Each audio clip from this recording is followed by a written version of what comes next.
Robinson throughout the season. They like facing those big guys down low, and they can really fill up a box score quick.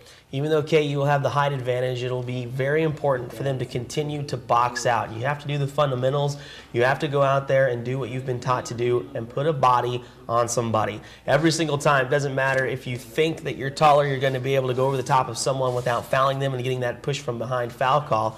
You have to put your body on them and secure your spot. The things they do in practice are the things you want to see in a game. In practice, typically you box somebody out and the rebound, the ball, actually touches the floor before you're allowed to go grab it. There should be that much room between you and the guy that you're boxing out to go get that rebound to make sure that you do indeed secure it.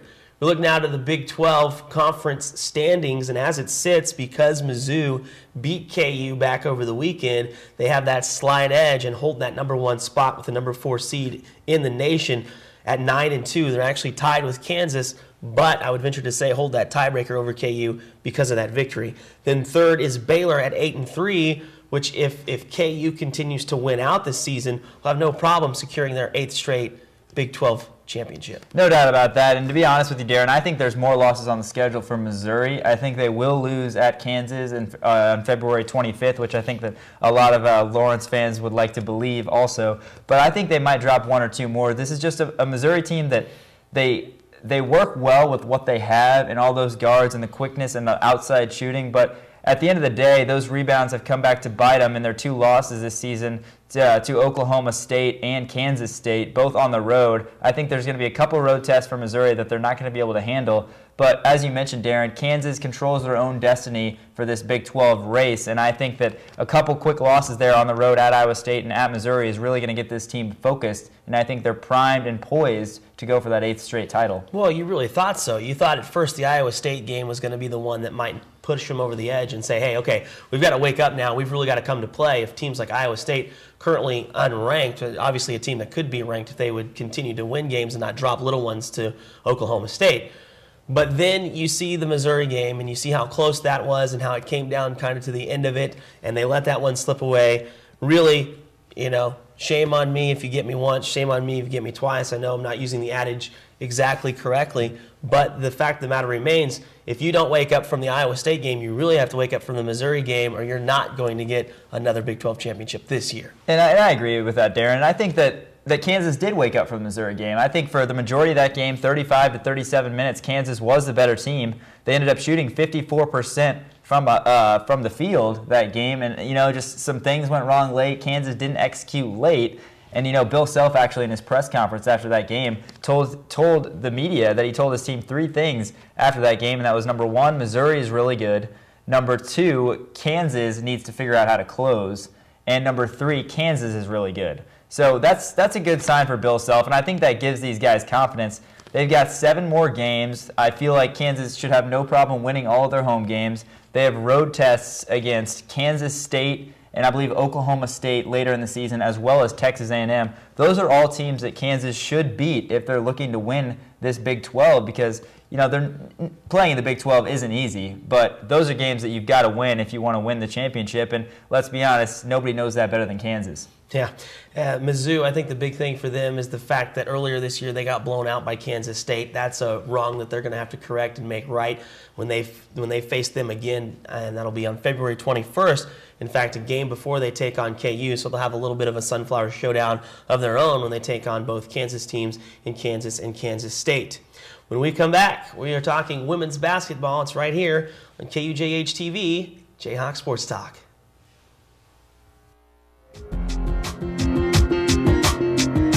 So you can't save money? That's easy as pie.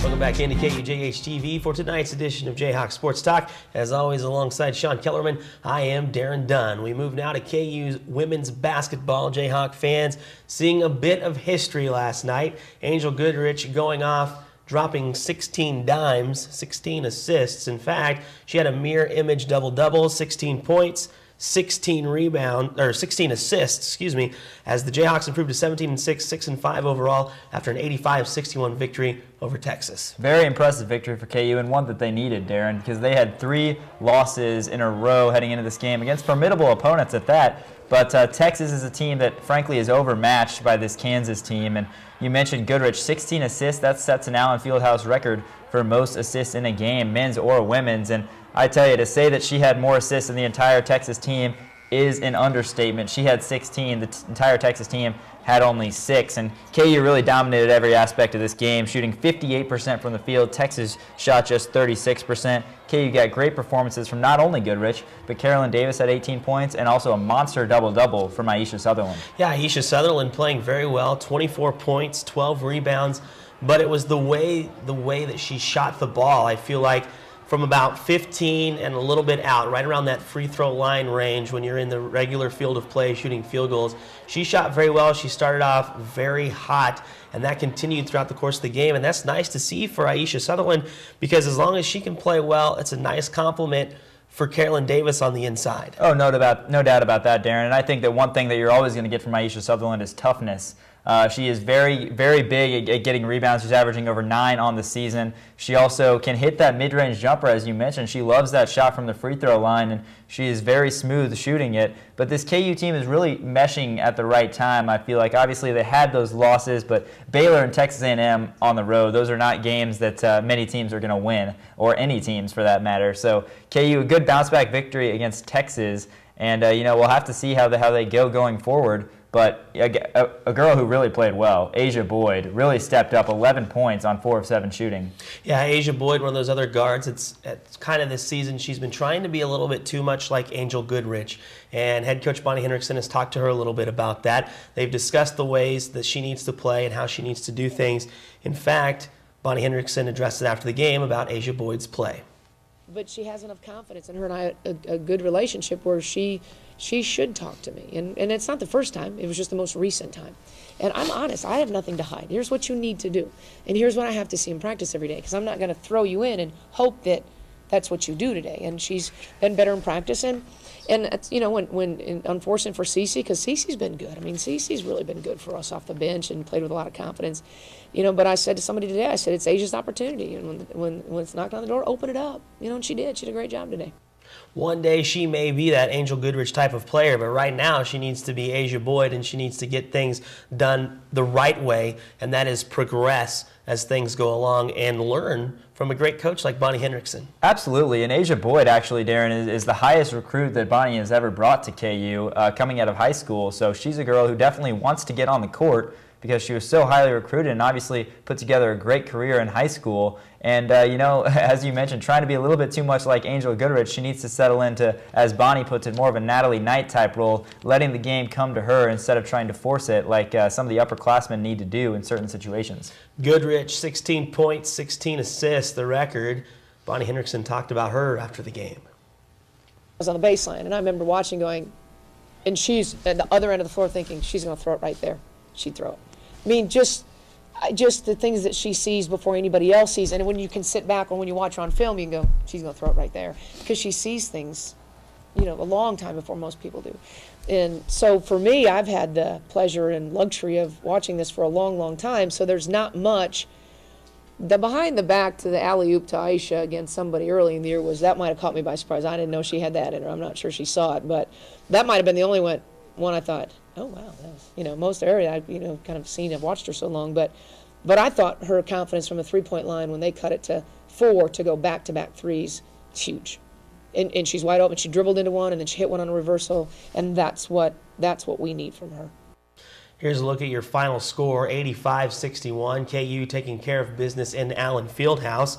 Not a bad game. There's all the players that we mentioned, and, of course, that note there at the bottom, a record for the most assists in one game, men's or women's. That's impressive in and of itself. But now, Kansas 17-6, 6-5, take on 15-8, 6-5 Kansas State. Kansas State recently blown out by number 15 Texas A&M 67-36, but it's the same Wildcat team that came into the Fieldhouse and beat KU by 6 earlier this year. Absolutely, and they're led by guard Brittany Chambers, Darren, who averages over 15 points a game as well as 6.2 rebounds a game, so it's not going to be easy for Kansas, especially losing that game at Allen Fieldhouse. But you know, I know that these girls are determined, and they've got to get this last win against K-State, because I think if they win this one on the road in Manhattan, that bodes very well for not only their confidence but also their resume heading into March. Brittany Chambers, just a guard. You mentioned that she leads the team in scoring, but she also leads the team in rebounds per game with that 6.2 that you mentioned. So it's kind of strange for a guard to do that, but for this gal, Brittany Chambers, she can just do it all. Behind her is Childs, who averages 13.4 points a game. KU really needs to take care of both of these players if they want to win in this one. Absolutely. And you know what? K-State has to take care of a couple players of KU as well. I mean, you're obviously looking at Chambers and Childs for the Wildcats, but for Kansas, you got Angel Goodrich, as you mentioned, just broke that record. She is third in the country with 7.6 assists per game. And Carolyn Davis, is second in the country with a 60.5% clip shooting field goal percentage, and that's just second behind Brittany Griner. So a lot of stars on both ends of the court, and it should be a fun game on Sunday. Yep, so the KU women get prepared for Kansas State. The KU men get prepared for Oklahoma State. For Sean Kellerman, I am Daren Dunn. We'll catch you next time right here on KUJH-TV for Jayhawk Sports Talk.